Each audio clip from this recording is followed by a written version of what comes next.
Hey guys, thanks for tuning in. So in this tutorial, I'm going to show you how to draw this three-dimensional flag butterfly.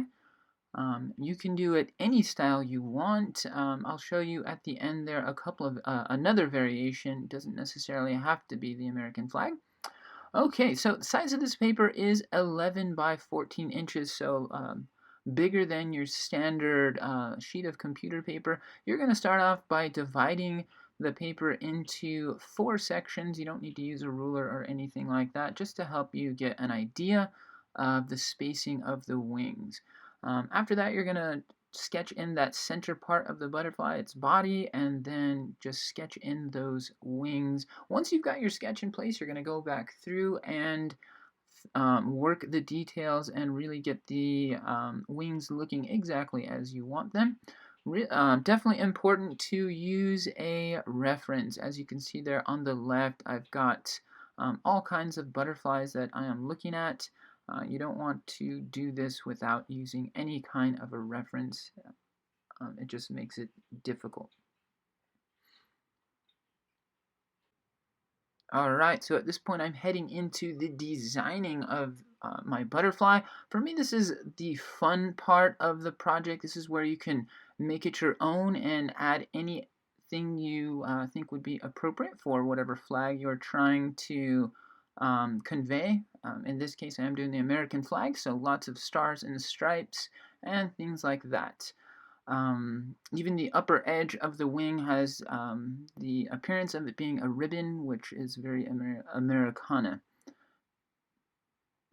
Alright, on to the coloring phase. Prior to this though, I did trace the entire project using ink. I used an ultra fine point Sharpie pen, which I would recommend on that. It's just easier to use a pen like that because it's more of a marker and it goes over your graphite lines really nicely. Okay, on to the coloring. If you were curious the type of pen or marker I'm using, they are Prismacolor, Premier, but you could use any type of marker. Crayolas would work just fine as long as it had a fine point.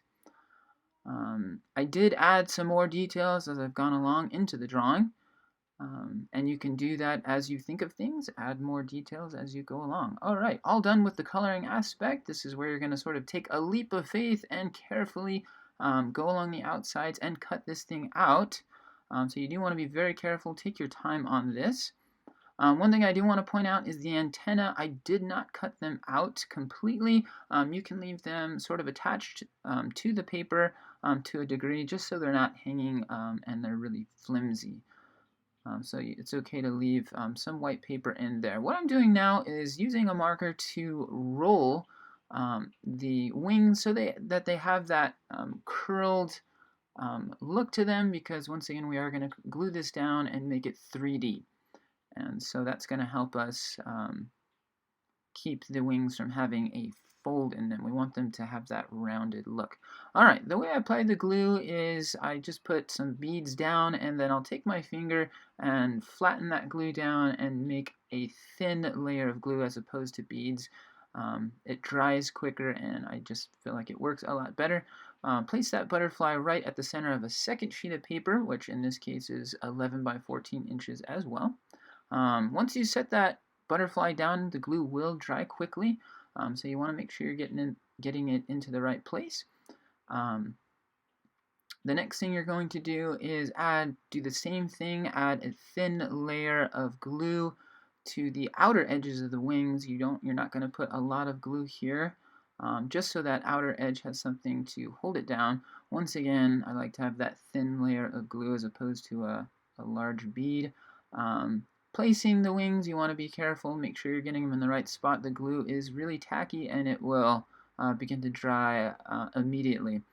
A good way to have it really set up quickly is to just press on the area with your finger and just hold it in place, and that will cause the glue to dry quickly. As you can see, I added a little bit of glue to the inside of the wing as well, just to make it a little more sturdy and less flimsy on the piece of paper.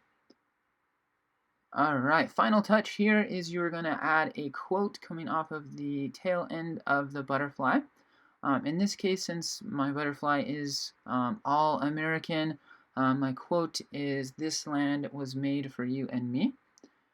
And I go back in, and at this point I change the word you and me to a bubble version of those letters. So I can go in and color them, and I also ink the words so that they stand out. Alright, there's an overhead view of what this project looks like in the end. Alright, what I'm showing you here is just a quick version of a second one I did. This one is more of a sort of my own personal heritage. And so I wanted to show you that this is also an option to do. If you didn't feel like you wanted to do an American flag, you could also do one that denotes you, and you can have your personal heritage, and you can have all types of different flags represented in each of the wings.